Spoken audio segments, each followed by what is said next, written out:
سورہ الدخان آیت 9 تا 17 میں ربنا اکشف عنا العذاب انا مومنون انا لهم الذکری وقد جاءهم رسول مبین ثم تولوا عنہ وقالوا معلم مجنون. یہ دعا ایک ایسے زمانے کی دعا کے مت سے تعلق رکھتی ہے جو ابھی آنے والا ہے، جو گزرا ہوا زمانہ نہیں ہے، بلکہ سورہ دخان سے یہ دعا لی گئی ہے. اور اس کا مضمون یہ ہے کہ ایک ایسا وقت آئے گا جب کہ ایک خاص قسم کا مہلک دھواں دنیا کے بڑے خطوں کو اپنی لپیٹ میں لے لے گا. وہ ایسا مہلک دھواں ہوگا کہ جس کے نتیجے میں نہ انسان زندہ رہ سکے گا نہ مر سکے گا. انتہائی مہلک حالت ہوگی، انتہائی پرعذاب حالت ہوگی. فرمایا ایسی حالت میں کیا ہوگا؟ فرتقب یوم تأتی السماء بدخان مبین یغشی الناس. اے محمد صلی اللہ علیہ وسلم، آج جو یہ تیری باتوں کا انکار کر رہے ہیں اور تیری پیشگوئیوں سے تمسخر کر رہے ہیں، انتظار کر اس دن کا. مراد یہ ہے کہ تو اور تیری امت انتظار کرے. حضرت صلی اللہ علیہ وآلہ وسلم کو یہاں مخاطب کر کے آپ کے بعد آنے والے آخری زمانے تک پیدا ہونے والے مسلمانوں کو مخاطب فرما دیا گیا ہے، اہل اسلام کو مخاطب کیا گیا ہے. اور یہ بتایا گیا ہے کہ بعض ایسی پیشگوئیاں ہیں جو لازماً پوری ہونے والی ہیں. ان میں سے ایک دھوئیں کی پیشگوئی ہے. اب آپ سوچئے کہ آج سے 1400 برس پہلے دھوئیں کے عذاب کا کوئی تصور ہی پیدا نہیں ہو سکتا تھا. کسی انسان کے وہم و گمان میں بھی نہیں آ سکتا تھا کہ کوئی ایسا دھواں ہوگا جو زمین کے بڑے بڑے خطوں کو ڈھانپ لے گا اور اس کے نیچے نہایت دردناک عذاب ہے. یہ ایٹمی دور کی بات ہے، اور ایٹمی دور سے پہلے کے انسان کے خواب و خیال میں بھی یہ بات نہیں آ سکتی تھی. بس اس دعا میں ہمارے لیے قرآن کریم کی صداقت کا بھی ایک عظیم الشان نشان ہے.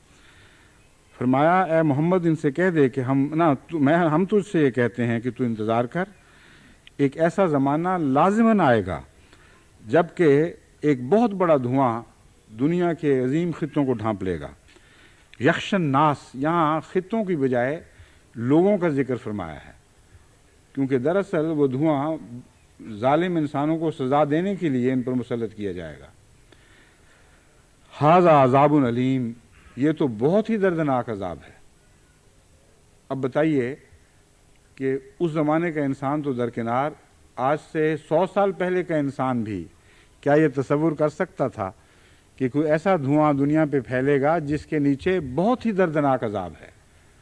سوائے ایٹمی دھوئیں کے اور کوئی تصور اور کوئی دلیل اس دھوئیں کے تصور کی موجود ہی نہیں. جس کو یہ علم ہو کہ ایک ایٹم بم کے نتیجے میں بہت خوفناک قسم کے بادل اٹھیں گے اور وہ دنیا کو ڈھانکیں گے، جہاں جہاں جائیں گے وہاں عذاب پھیلاتے چلے جائیں گے، جب تک یہ علم نہ کسی کو ہو یہ بات نہیں کہہ سکتا. بس یقیناً یہ خدا کا کلام ہے، عالم الغیب خدا کا کلام ہے، حضرت اقدس محمد مصطفیٰ صلی اللہ علیہ وآلہ وسلم کا کلام نہیں. آگے فرمایا وہ کیا دعا کریں گے اس وقت؟ ربنا اکشف عنا العذاب انا مومنون. وہ یہ کہیں گے کہ اے خدا اس عذاب کو ہم سے ٹال دے، ہم ایمان لے آئیں گے. بس معلوم ہوتا ہے کہ جب تک یہ واقعہ نہ ہو اسلام کی طرف بنی نوع انسان کا رجوع نہیں ہوگا، کیونکہ یہ دھوئیں کا عذاب اس وقت آئے گا بنی نوع انسان پر جب کہ بنی نوع انسان اکثریت کے لحاظ سے شریر ہوں گے. ورنہ تو خدا کا اتنا خوفناک، خدا کی طرف سے اتنا خوفناک عذاب نیک بندوں پر نہیں آیا کرتا. اگر وہ ایمان لے آتے تو اس عذاب کے آنے کا سوال ہی باقی نہ رہتا. بس یہ استدلال کیا جا سکتا ہے کہ اسلام کے قبول عام کے وقت سے پہلے لازماً نیوکلیئر بامز دنیا میں چلیں گے اور دنیا کی ترقی یافتہ قومیں جو چاہیں کر لیں، اس قسم کی نیوکلیئر جنگ سے ہمیشہ کے لیے بچ نہیں سکیں گی. بالآخر ضرور ان کی غلطیاں ان کو نیوکلیئر وارفیئر پر مجبور کر دیں گی، اور اس کے نتیجے میں دو باتیں پیدا ہوں گی.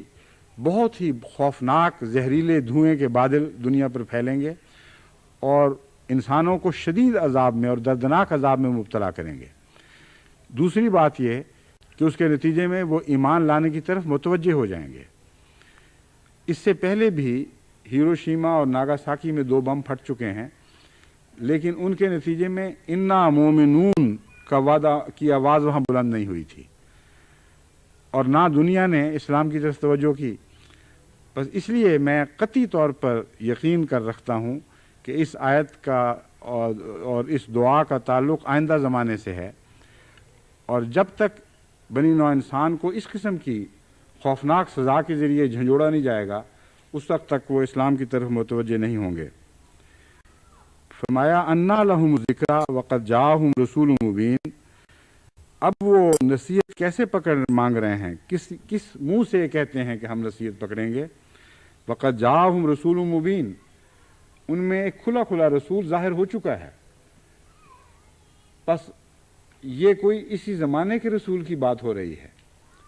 حضرت صلی اللہ علیہ وآلہ وسلم کی غلامی میں ایک ایسے رسول کا ذکر ہے جس نے ان کو تنبیہ کرنی تھی اور تنبیہ کر دی تھی، اور حضرت مسیح موعود علیہ السلام کے سوا گزشتہ 1400 سال میں ایک بھی انسان ایسا نہیں گزرا جس نے ایٹمی ہلاکت سے دنیا کو متنبع کیا ہو۔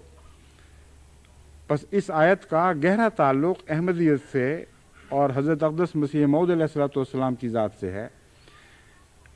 آپ تمام بزرگوں کی تاریخ کا مطالعہ کر لیں، 1400 سال میں ایک بھی بزرگ ایسا نہیں ملے گا جس نے ایٹمی ہلاکت کا تصور خدا سے علم پا کر دنیا کے سامنے پیش کیا ہو۔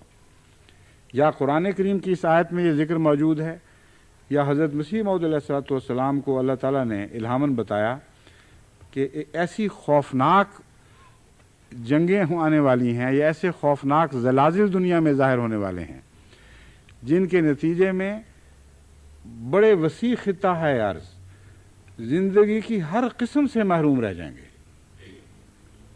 اب یہ بات بہت ہی گہری قابل غور بات ہے۔ اس وقت تک حضرت مسیح موعود علیہ السلام کے زمانے میں جب کہ الہاماً آپ کو یہ خبر دی گئی تھی، ایٹم کے تصور کا تو کیا سوال، ایٹم بم کے تصور کا تو کیا سوال، ابھی ہوائی جہاز بھی ایجاد نہیں ہوئے تھے۔ 1905 میں پہلی مرتبہ وہ معمولی سا جہاز ایجاد ہوا ہے جو امریکہ میں جس کا تجربہ کیا گیا تھا، لیکن اس کو بھی دنیا نے مذاق کے طور پر لیا تھا۔ وہ کون سی ہستی تھی جو حضرت مسیح موعود علیہ السلام کو اس بات سے اس بارے میں متنبع فرما رہی تھی کہ زمین کے علاقے زندگی کی ہر قسم سے محروم رہ جائیں گے۔ جو کنونشنل وارفیئر ہے اس کے نتیجے میں انسان ہلاک ہو سکتے ہیں، جانور ہلاک ہو سکتے ہیں، مگر جراثیم تو ہلاک نہیں ہو سکتے، حشرات الارض تو ہلاک نہیں ہوا کرتے۔ زندگی کی ہزاروں قسمیں ہیں جن پر دنیا کی خوفناک ترین جنگ بھی اثر انداز نہیں ہوتی سوائے اس کے کہ وہ ایٹمی جنگ ہو۔ ایٹم بم کے نتیجے میں زمین کی گہرائی تک زندگی کی ہر قسم سے عاری ہو جاتی ہے، اور یہ وہی دخان مبین ہے جس کی بات ہو رہی ہے۔ بس اس لیے میں نے یہ بات کھولی کہ اس دعا کا تعلق آنے والے وقت سے ہے، اور اس عذاب کے نتیجے میں دنیا کو اسلام کی طرف توجہ پیدا ہوگی۔ بس ہم پر یہ مضمون کھل چکا ہے، اس لیے ہمیں آج دعا کرنی چاہیے ان لوگوں کے لیے، کیونکہ عذاب کے وقت کی دعا قبول نہیں ہوا کرتی۔ جب ہم پر بات خوب روشن ہو گئی تو امن کی حالت میں اگر بے قراری سے بے چین لوگوں کے لیے دعا کی جائے تو وہ ضرور مقبول ہو جایا کرتی ہے۔ بس آج جماعت احمدیہ کو یقین کے ساتھ کہ آنے والا وقت ضرور ہے، اور اس وقت کو احمدیت کی دعاؤں کے سوا کوئی چیز ٹال نہیں سکتی۔ بڑی ہمدردی اور بہت ہی گہرے فکر کے ساتھ ایسے وقت سے بنی نوع انسان کے بچنے کے لیے دعا کرنی چاہیے، اور یہ دعا کرنی چاہیے کہ اللہ تعالیٰ ان کو پھر ایمان نصیب فرما دے۔ اور میں یقین رکھتا ہوں کہ اس کے بعد پھر انشاءاللہ اسلام کے غلبے کے دن آئیں گے۔